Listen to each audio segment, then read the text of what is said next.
parents gave my $75,000 college fund left by grandpa to golden child sister for her business. I sued them and got kicked out, but now the truth is out and karma has struck back hard. I, 18F, am going through a very tough time in life. Not that I had an easy life before. My life has always been tough, thanks to my narcissistic parents and their golden child. I have an elder sister, Mandy, 24F. She's the problem of my life.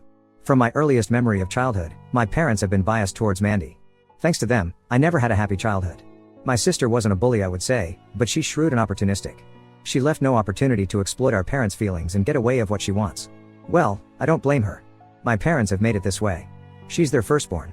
She has a special place in their heart, but hey, I'm also their daughter. I know many parents have their favorite kid.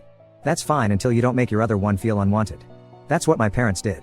Made my life miserable. I felt like a spare part in the house.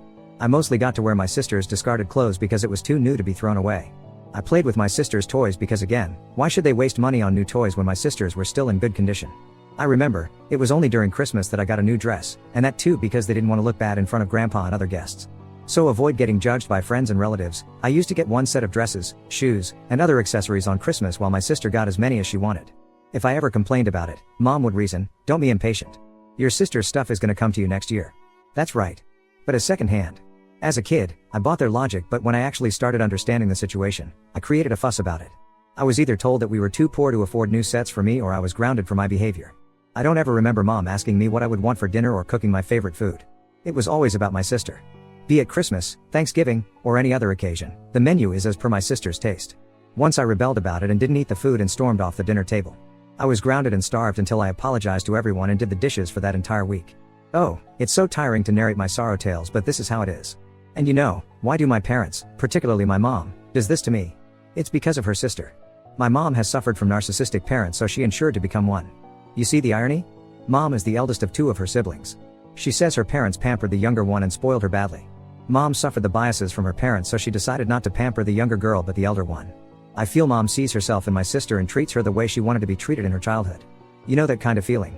By the time I passed out of elementary school, I grew so resentful of my parents and my sister that I started spending my summers with my grandpa. He was the only one who truly loved me. My grandpa was not very fond of my mom. I think he was able to see through my mom's preposterous behavior. Maybe that's why he always rooted for me. The year I completed elementary school, grandpa invited me to stay with him at his farm. I felt so relieved. Never had I felt so free and relaxed. Grandpa got me everything I asked for. Guilty of saying this, but I fully exploited his love. I asked for everything I couldn't get at home: dresses, Barbies, doll houses, video games, and every stuff I used to be craving, but my parents didn't get it for me. I loved spending time with him at his farm amidst nature. He had a poultry farm and a small stable with 4 to 5 horses. He spent his days on them. Life was so fun in those many days with him. I never wanted to come back home. When it was time for my high school, I insisted I get admitted to a school near my grandpa's so I could stay with him. My parents were more than happy to get rid of me. So from freshman year in high school, I was put up with grandpa.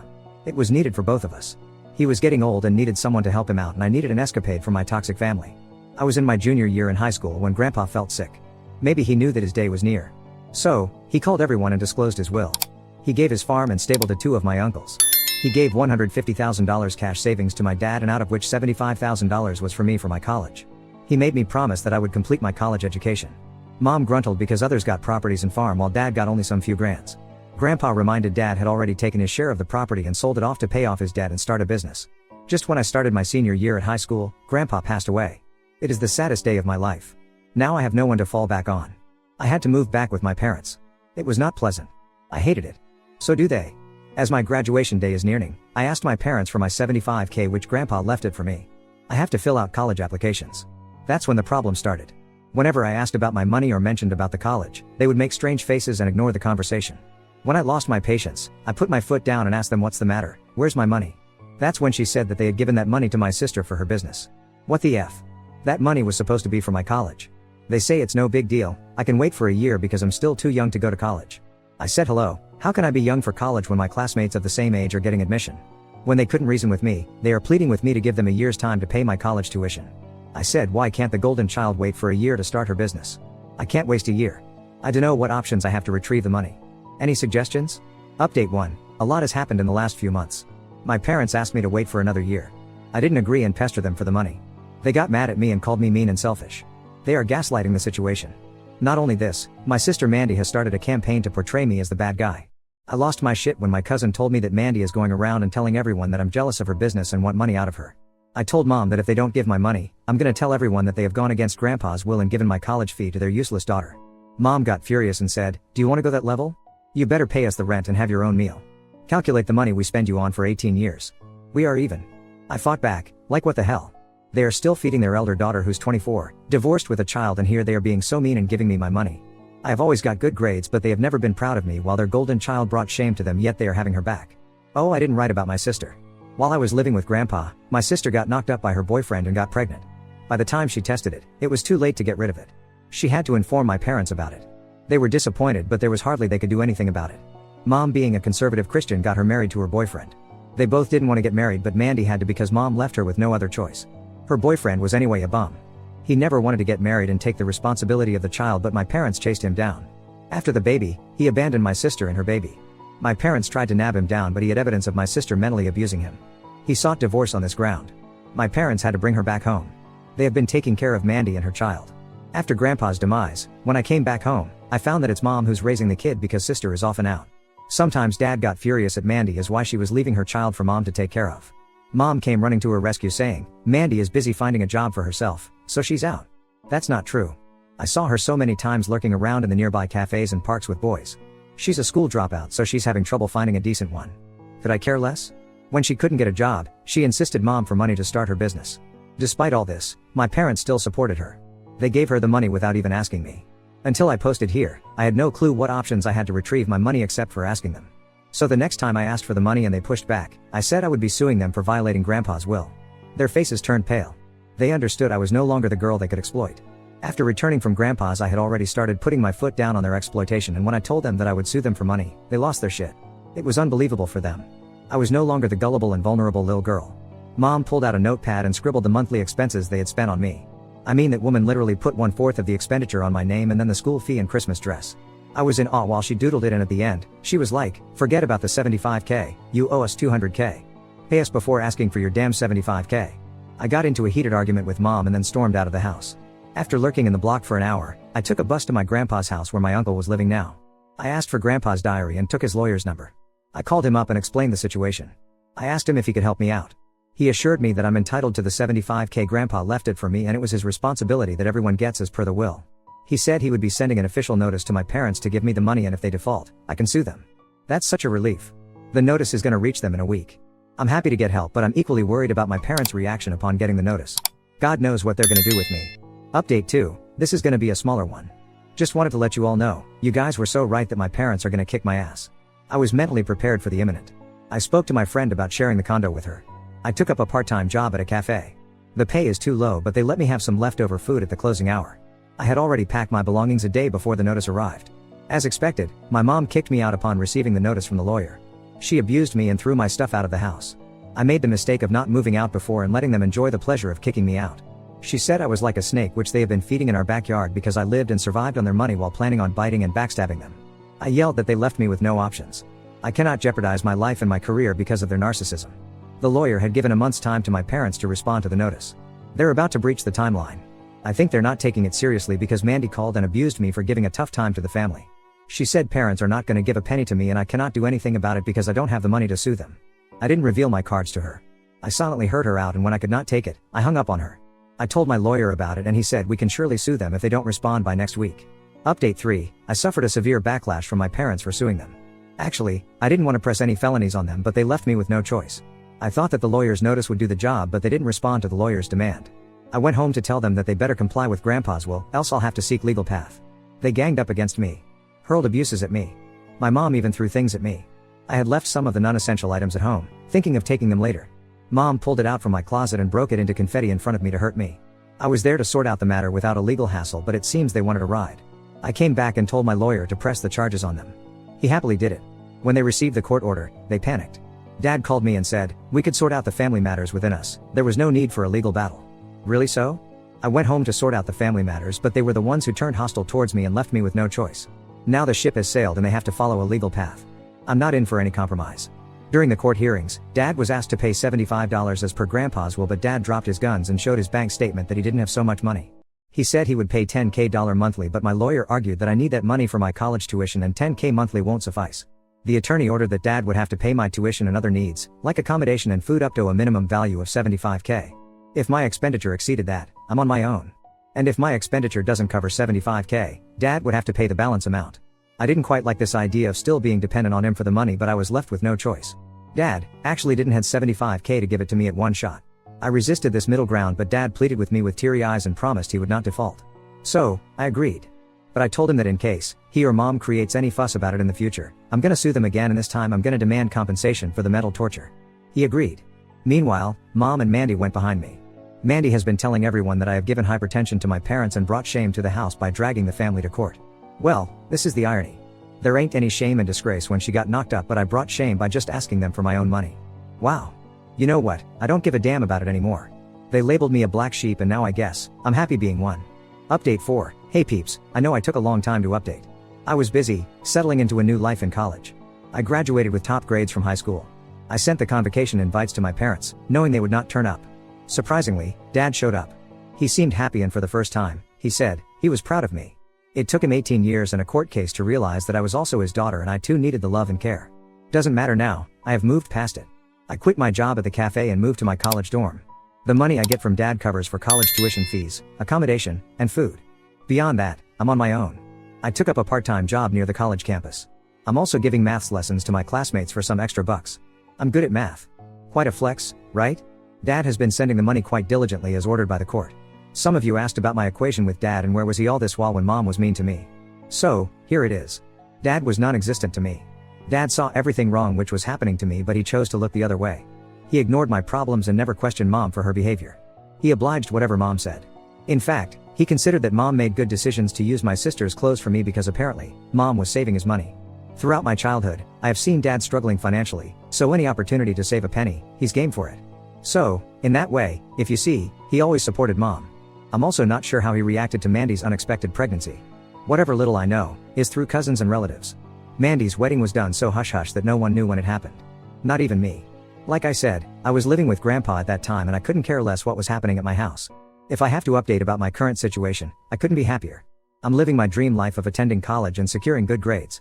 My relationship with my dad has gotten better after the court ordeal. Mom and Mandy did their thing of bitching about me and badmouthing me, showing me as the bad guy, but sooner they got their own shit to handle. Mandy got into trouble with the cops. The money they had lent to Mandy got swept away. Mandy had opened a secret gambling business under the cover of a gaming zone.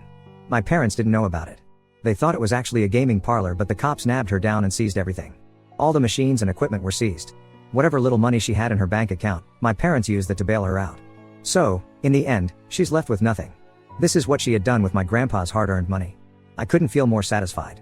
To be honest, deep down, I didn't have a good feeling about pushing dad to the corner to get my money. Now, I feel glad I fought back because Mandy didn't use that money for good reason. She opened a home-wrecking gambling business. After that encounter with cops and the prison time, dad threw her out of the house. Mom tried to advocate on her behalf, but dad laid a choice to mom. It's either Mandy or dad. Mom doesn't work. So, obviously, she chose dad and asked Mandy to get a job and move out. Mandy has been using her child to emotionally manipulate dad to let her live in the house, and she had been successful until that gambling thing came out.